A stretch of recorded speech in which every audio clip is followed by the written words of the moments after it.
Salut tout le monde et bienvenue sur Créativité, le podcast qui parle un peu de thé mais surtout de création. Je m'appelle Karel, dans la vie je suis dessinatrice, illustratrice, autrice de romans et je travaille depuis plus de 15 ans dans le cinéma d'animation. Mais vous me connaissez peut-être sous mon nom d'artiste ou de booktubeuse, Kodaleya. Sur Créativité, je vais vous parler de création dans l'écriture et le dessin, mes domaines de cœur. Ici, je vais aborder mes coups de boost, mais aussi mes coups de mou, mes retours d'expérience, mes aventures, mes peurs, mes angoisses, mes réflexions et mes expériences passées, actuelles et futures. Vous pouvez d'ores et déjà retrouver ce podcast sur Instagram, sur le compte créativité.podcast, donc créativité, T-H-E à la fin, et le tout sans accent. Mais ne vous inquiétez pas, tous les liens seront dans les notes de l'épisode. En attendant, prenez une bonne boisson chaude et bonne écoute. Salut tout le monde et bienvenue dans ce nouvel épisode de podcast. J'espère que vous allez bien, que vous passez une bonne journée, une bonne soirée, ça dépend à quelle heure vous écoutez ce podcast. Alors, aujourd'hui, nous allons parler encore d'écriture et nous allons aborder la question de tenir ou pas un carnet de bord d'écriture. Donc, quel est l'intérêt? Comment est-ce qu'à la limite, si on veut le partager, comment est-ce qu'on veut le partager? Pourquoi? Comment? Dans quelle étagère? Enfin voilà, on va parler de ça. Mais avant, je vais vous parler du thé que je suis en train de boire. C'en est un que je crois que je vous en avais parlé très récemment. Enfin, en tout cas, je vous avais dit que je vous en parlerai du moins. Alors, c'est un thé de la maison Bourgeon qui s'appelle Marron Chaud Caramel. Et alors que je suis en train de lire, donc la recette, c'est du thé au long, des châtaignes, morceaux de caramel, pétales de bleu et blanc. Et purée, qu'est-ce que c'est bon. Qu'est-ce que c'est bon et qu'est-ce que c'est parfait pour l'automne. Ça a un petit goût comme ça d'automne et peut-être de début d'hiver. Il est sucré, il est un peu épicé. Il est super bon. Alors, tenir ou pas un carnet de bord d'écriture. Donc, il y a peut-être plusieurs types de carnets d'écriture que vous pouvez garder, en tout cas que vous pouvez tenir. Moi, personnellement, le premier carnet d'écriture que je me suis tenu de conserver, de tenir, c'est donc pour l'écriture et de Versipellis et de l'Oiseau de Feu, notamment quand j'ai eu Notion. C'était un carnet de bord, mais c'était surtout un journal d'écriture dans le sens où j'écrivais à chacune de mes sessions d'écriture quand est-ce que je le faisais, le nombre de mots, mon objectif, le nombre de mots effectifs que j'avais écrit, et vous avez aussi une possibilité du coup de faire un calcul, de faire la somme de tous les mots que vous avez écrits, donc vous pouvez savoir à peu près où vous en êtes. C'est une façon de tenir une sorte de carnet de bord, en tout cas, on va dire plutôt quantitatif, juste pour avoir une idée de combien vous écrivez. C'est le genre de choses que vous pouvez aussi très bien avoir sur le site du NaNoWriMo, j'y pense. Mais vous pouvez aussi avoir, ou en tout cas créer, notamment sur Notion. Vous pouvez faire ça évidemment sur papier. Sur Notion, c'est pas mal parce que vous pouvez avoir donc des tableaux de données, si vous voulez, enfin des bases de données comme ça, que vous pouvez ensuite du coup conserver pour peut-être plus tard si vous voulez un peu revenir dessus. Et ce qui est bien du coup, c'est ou faire quelque chose de quantitatif, comme je vous disais, donc avec des objectifs de mots et les mots effectifs que vous écrivez. Vous pouvez évidemment, si vous n'êtes pas en séance de premier jet, aussi suivre en fait le nombre, d'heures ou de minutes que vous avez passé dessus. Ça peut être aussi bien de se dire, je me mets une demi-heure, je me mets 1 heure pour travailler dessus, et puis c'est tout. Donc ça permet de se tenir, en tout cas de tenir une rigueur, on va dire. Mais vous pouvez aussi l'agrémenter, peut-être rajouter votre humeur dessus. Vous pouvez rajouter des petits smileys par exemple. Vous pouvez aussi rajouter, ça c'est un truc que j'ai commencé très très récemment, où j'ai pas forcément continué parce que là pour l'instant je n'écris pas puisque j'attends le retour de mes bêta lectrices. Vous pouvez très bien en fait rajouter une petite partie où vous allez écrire vraiment, par exemple, aujourd'hui je suis sur le chapitre 12, j'ai vraiment du mal, ou alors là je suis en train de faire du brainstorming sur telle notion et voilà ce que j'ai trouvé, etc. Ça se passe bien, ça ne se passe pas bien, il faut encore que je cherche, ou alors j'ai trouvé un truc génial, enfin voilà.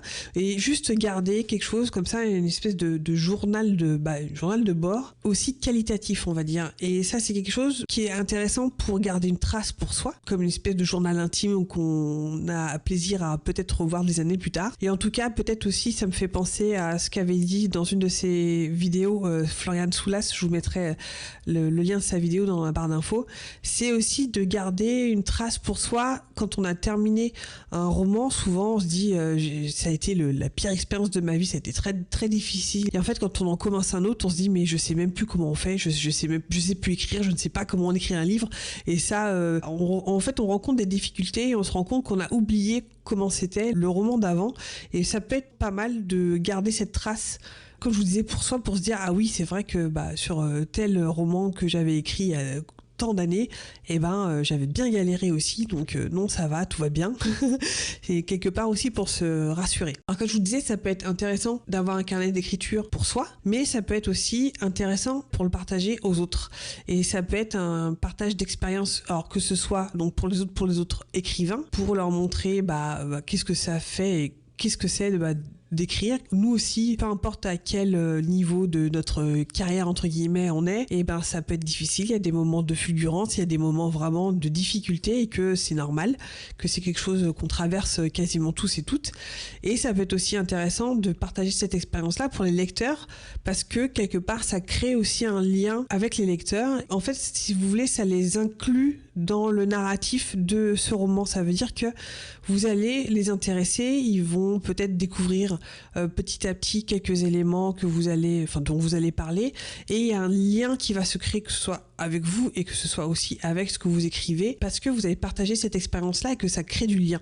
Et ça, c'est vachement intéressant, peut-être pour celles et ceux qui écrivent. Alors, il faut évidemment peut-être ne pas avoir peur d'en parler, de se montrer, mais c'est aussi un argument qui peut être très intéressant pour peut-être, si on a envie ensuite de publier, que ce soit en maison d'édition ou en autopublication, en fait créer un lien entre vous et le lecteur et entre votre œuvre et le lecteur, c'est plutôt bénéfique pour éventuellement les futures ventes, si c'est ça que vous visez en tout cas. C'est là que c'est peut-être aussi intéressant, donc c'est de voir comment est-ce que vous pouvez le partager. Vous pouvez très bien le garder pour vous, donc l'avoir sur papier, via le NaNoWriMo, donc dans un carnet aussi. Il y a des gens qui ont vraiment un carnet pour chacun de leurs romans, par exemple, où ils vont noter tout, leur avancement, par exemple les fiches perso, les intrigues, etc. Mais peut-être garder une partie pure journal de bord, carnet de bord, où vous allez noter,